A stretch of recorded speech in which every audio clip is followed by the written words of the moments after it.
இயேசு உங்களை நேசிக்கிறார். பிரியமானவர்களே, இந்த நாளில் ஆண்டவர் நம்மளோடு பேசும்படியாய் வேதத்திலிருந்து ஒரு 3 வசனங்களை கூட வாசித்து ஆண்டவர் நம்மளோடு இடைவிடுகிற காரியத்தை பார்ப்போம். அது ரோமர் புஸ்தகம் 11வது அதிகாரம் 7, 8, 9 வசனங்கள் இப்படியாக சொல்லுகிறது.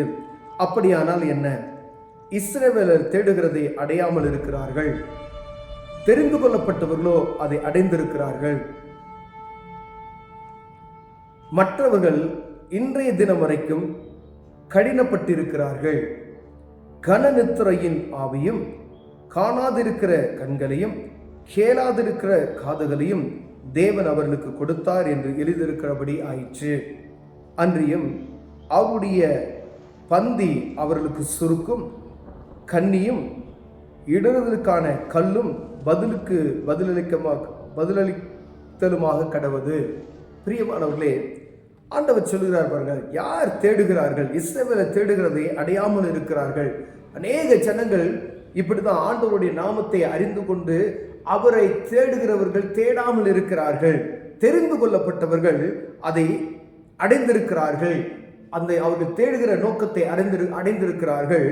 அதை மற்றவர்கள் இன்றைய தினம் வரைக்கும் கடினப்பட்டு இருக்கிறார்கள் என்று எழுதப்பட்டிருக்கிறது. பிரியமானவர்களே, விசுவாசத்தின் பிள்ளைகளாகிய ஆண்டவருடைய நாமத்தை தேடி அவர்கள் கண்டு கொண்டார்கள், அதை அடைந்திருக்கிறார்கள், அந்த பரிசுத்த ஆவியின் அபிஷேகத்தை பெற்றிருக்கிறார்கள். இன்றைய தினம் வரைக்கும் அநேகருடைய இருதயங்கள் கடினப்பட்டு இருக்கிறது அப்படின்னு சொல்லப்பட்டிருக்கிறது. பிரியமான, இன்றைய தினம் வரைக்கும் கடினப்பட்டு இருக்கிறார்கள். கடினப்பட்டு இருக்கிறார்கள் அப்படின்னா இருதய கடினம் பாருங்க. பார்வோன் அரண்மனையில அந்த ராஜாவுடைய இருதயம் கடினப்பட அநேக பிரச்சனைகள் வந்து கொண்டே இருந்ததை நாம் பார்க்க முடிகிறது. யார் கடினப்படுத்தினா? ஆண்டவர் தான் கடினப்படுத்தினார்னா அவங்களுடைய இருதயங்கள் அறிந்து இவர்கள் இப்படிதான் இருப்பாங்க, இவர்களை சீர்படுத்துவதற்கு இப்படிதான் நடத்தணும்னு சொல்லி ஆண்டவர் பாருங்க அநேக காரியங்களை கண்டு அவன் கடைசியில் இஸ்ரவேல் ஜனங்களை அனுப்பிவிடுவான் என்று சொல்லப்படுகிற அந்த வார்த்தை, அந்த கடினப்படுத்துகிற நேரத்தில் ஒவ்வொரு வாதைகளை அந்த இடத்துல ஆண்டவர் அனுமதிக்கிறதை நாம் பார்க்க முடிகிறது. பிரியமானவர்களே, எத்தனையோ வாதைகளை அவர்கள் சந்தித்து கடைசியில பயங்கரமான சங்காரங்கள், எல்லா மூத்த பிள்ளைகளை பூரா, எல்லா மிருக ஜீவன் எல்லாத்தில் இருக்கிற மூத்த தலைப்பிள்ளைகள் எல்லாம் அடித்த பிறகு ஆண்டவரை பற்றி அவர்களுக்கு பயம் உணர்வு வருகிறது. இஸ்ரவேல் ஜனங்களை அனுப்பிவிடுகிறது நாம் பார்க்க முடிகிறது. பிரியமானவர்களே, அதே காரியத்தை பாருங்க, இந்நாள் வரைக்கும் இருக்கிற ஜனங்கள் அவங்க இருதயத்தை கடினப்படுத்தி கொண்டே இருக்கிறார்கள் என்று எழுதியிருக்கிறபடி ஆயிற்று அப்படின்னு சொல்லி பாருங்க. அவங்க கடினப்பட்டு இருக்கிறார்கள். ஏன் அப்படின்னா ஆண்டவருடைய சத்தம் வருது. கீழ்வசனம் என்ன சொன்னா, கனநித்திரையின் ஆவியும். எங்க தூக்க மயக்கம், எங்க பார்த்தீங்கன்னா தூங்கிக்கிட்டே இருப்பாங்க பார்த்தீங்களா, தூக்கம். அப்ப நம்ம ரொம்ப கவனமா இருக்கணும். எப்ப பார்த்தாலும் தூக்கம் வருது அப்படின்னா அந்த இடத்துல நம்ம ரொம்ப எச்சரிக்கையா இருக்க முடியும் அழைக்கப்படுகிறோம். பிரியமானவர்களே, கனநித்திரையின் ஆவியும் காணாதிருக்கிற கண்களையும், அதாவது காணாதிருக்கிற கண்களையும், ஆண்டவருடைய பிரசனத்தை பார்க்க முடியாதபடிக்கு, ஆண்டவருடைய பிரசனம் இல்லாதபடிக்கு நம்ம ஒரு வித்தியாசத்தை நம்ம உணர முடியும். அதே போல செவிகள் சத்தத்தை, ஆண்டவருடைய சத்தத்தை கேட்க முடியாத அளவிற்கு, செவிகள் கேட்க முடியாத அளவிற்கு, அந்த காதுகள் கேளாதிருக்க கண்களையும் கேளாதிருக்கிற காதுகளையும் தேவன் அவர்களுக்கு கொடுத்தார் என்று எழுதியிருக்கபடி ஆயிற்று.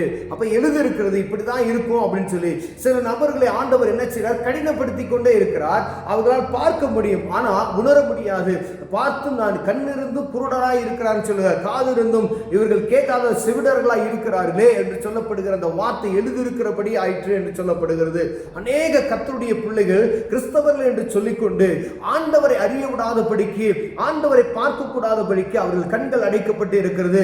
தேவனுடைய சத்தத்தை கேட்கப்படாதபடிக்கு செவிகள் அடைக்கப்பட்டு இருக்கிறது. பிரியமானவர்களே, இவர்கள் யார் என்றால் பாருங்க, ஆண்டவர் சொல்றாரு, அவரை தேடினவர்கள் தான், அவருடைய பிள்ளைகள் தான், இந்த தேவ ஜனங்கள் தான். ஆனா அவருடைய இருதயத்தை கடினப்படுத்தப்பட்டு இருக்கிற நிமித்தமாய் அவர் கேளாது இருக்கிறார்கள், பாராது இருக்கிறார்கள் என்று சொல்லப்பட்டு இருக்கிறது.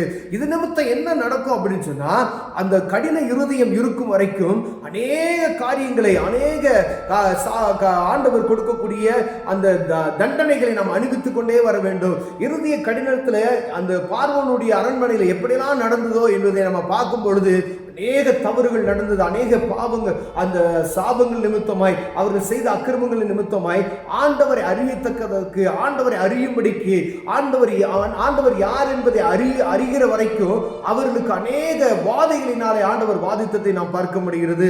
அங்குதான் சாபங்கள் வந்தது. இந்நாள் வரைக்கும் இருக்கிற அந்த தீ கொப்பளங்கள் அங்குதான் உருவாக்கப்பட்டதை நம்ம அறிந்திருக்கிறோம். ஆண்டவருடைய தண்டனை அதெல்லாம் அநேக அந்த காரியத்தை இன்னைக்கு நம்ம அனுபவித்துக் கொண்டு இருக்கிறோம் என்றதை நம்ம உணரணும். ஏன் சாபம், ஏன் வேதனை, ஏன் நமக்கு கஷ்டம் அப்படின்றதை உணரும் பொழுது நீங்க ஒவ்வொரு நாள் இந்த உணராதபடிக்கு இருப்பீர்களானால் எங்க இருதயம் ஆண்டவரை பார்க்க முடியாதபடிக்கு கடினப்பட்டு இருக்க இருக்க இருக்க இருக்க ஏதோ ஒரு வாதை நம்மளை சூழ்ந்து கொண்டே இருக்கும். பிரியமானவர்களே, என் இருதயம் கடினப்பட்டு இருக்குது. என்ன, எதுக்காக கடினப்பட்டு இருக்கிறது? ஆண்டவரை அறிய விடாதபடிக்கு இருதயம் கடினப்பட்டு இருக்கிறது.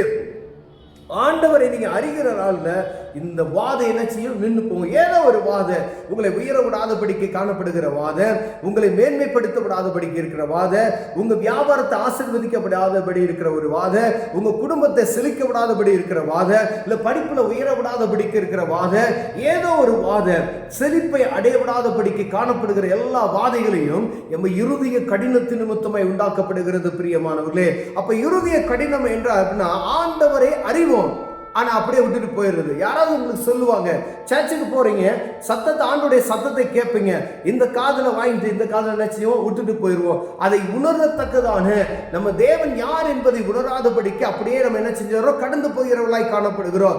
ஆண்டவருடைய வார்த்தைகளை பார்க்கிறோம், அவர் செய்த அற்புதங்களை நம் கண்ணார பார்க்கிறோம், பார்த்தும் அதை பார்க்காதது போல காணப்படுகிற மனிதர்களாய் இருக்கிறோம். பிரியமான ஆண்டவர் அதான் சொல்றார், கண்ணிருந்தும் காணாதவர்களை போல கேட்கிறாங்க, சத்தியத்தை கேட்கிறாங்க, ஆனா காது இல்லாதவர்களை போல நடந்து கொள்ளுகிறார். ஏன்னா அப்படி எழுதியிருக்கிறபடி ஆயிற்று, இப்படிலாம் நடக்கணும் அப்படின்னு சொல்லி. எப்ப இருதயம் மாறுகிறதோ, எப்ப இந்த கடினமான இருதயம் மாறுகிறதோ, அநேக ரட்சிக்கப்பட்ட ஜனங்களுக்குள்ள பாவம், அந்த மன்னிக்கிற ஒரு சுவாபமற்ற நிலைமை இருக்கிறது.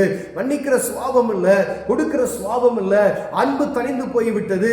இதெல்லாம் கடினப்பட்டு இருக்கிற இருதயத்தை காண்பிக்கிறது. பிரியமானவர்களே, ஒரு ரட்சிக்கப்பட்ட மனிதனுக்குள்ள காணப்படிய அன்பான அன்பு, ஆண்டவர் சொல்லப்பட்டதா கனிகள், ஆவியின் கனிகள் நமக்குள்ள காணப்படுகிறதா என்று பார்க்கும்படி அழைக்கப்படுகிறோம்.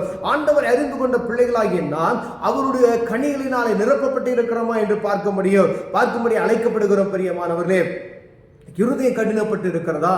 இருதயம் கடினப்பட்டிருந்தா அநேக வாதைகளை உண்டாக்குவார் ஆண்டவர். வாதைகள் அந்த வாதைகளுக்கு நம்ம பரிகாரியை நோக்கி பார்க்காம உலகத்தையே சுத்தி பார்க்கிறோம். ஒருவேளை ஒரு காரியம் நமக்கு எந்த காரியத்தை செய்தாலும் அதுல ஒரு பிரோஜனம் இல்லை, அது சாபம் ஒன்னும் விளங்க மாட்டேங்குது, எதை தொட்டாலும் விளங்க மாட்டேங்குதுன்னு சொல்லுவாங்க பார்த்தீங்களா? அப்ப கவனமா இருக்கணும். அப்ப இருதய கடினப்பட்டு இருக்கிறதை நீங்கள் உணர்ந்து கொள்ளும்படி ஆண்டவர் உங்களோடு பேசுகிறார். அன்பு சகோதரனே, சகோதரியே, உங்க இருதய கடினப்பட்டு இருக்கிறதுக்கு ஆண்டவர் ஒரு உதாரணத்தை காண்பிக்கிறார். நீங்க எந்த காரியத்தை செஞ்சாலும் அது என்ன செய்யல, அது கைகுடி வரல, அது லாஸ் ஆகுது. எந்த காரியத்தில் நான் கையெடுத்து வச்சால் அது விளங்க மாட்டேங்குது அப்படின்னு சொன்னா உங்க இருதய கடினப்பட்டு இருக்கிறதா என்று பார்க்கும்படி அழைக்கிறார். முதலில் தேவனுடைய ராஜ்யத்தையும் அவர் நீதியையும் தேடுங்கள், அப்பொழுது இவைகளெல்லாம் உங்களுக்கு கூட கொடுக்கப்படும் என்று ஆண்டவர் சொல்லி இருக்கிறார். பிரியமானவர்களே, நீங்க தேட வேண்டியது ஒன்றுதான், அவரை நோக்கி நீங்கள் பார்ப்பீர்களா, ஆனால் ஆண்டவர் உங்களை ஆசீர்வதித்து உங்களை உயர்த்த வல்லமையுள்ளவராய் இருக்கிறார். ஒருவேளை நம்ம உணராதபடி இருப்போமையினால் அநேக வாதைகள் வந்து கொண்டே இருக்கும், அநேக நஷ்டங்கள் வந்து கொண்டே இருக்கும். அப்பனால் உணர்வீர்களா? ஆனால் நம்ம தேடுகிறது ஏன் நடக்குது? உலக மனிதத்தெல்லாம் இந்த காரியத்தை கேட்போம், ஆனா நீங்க வழிபடுகிற ஆண்டவருடைய மகிமையை நீங்கள் உணராது இருக்கிறது நிமித்தமாய் இப்படிப்பட்டதான காரியம் உண்டாயிருக்கிறது என்பதை நீங்கள் புரிந்து கொள்ளும்படி ஆண்டவர் உங்களோடு பேசுகிறார். ஒருவேளை இப்படி கடின இருதயம் எனக்குள்ள உங்களுக்குள்ள காணப்படுமையினால் தேவ சமூகத்துக்கு நம்ம போவோமானால், ஆண்டவரை அறிந்து கொள்வோமானால், அவர் சத்தத்துக்கு செவி கொடுப்போமையானால் வாதைகள் நிறுத்தப்படும். கானான் தேசத்துக்குள் நுழைவோம். பிரியமானவர்களே, கண்களை மூடுவோம், ஜெபம் செய்வோம். அன்பின் தகப்பனே, அருமையான நாளுக்காய் ஸ்தோத்திரம் ஐயா. இருதய கடினத்து நிமித்தம் அநேக ஆண்டவரின் நஷ்டங்களும் அநேக வாதைகளையும் நாங்கள் அணிவித்துக் கொண்டு இருக்கிறையா.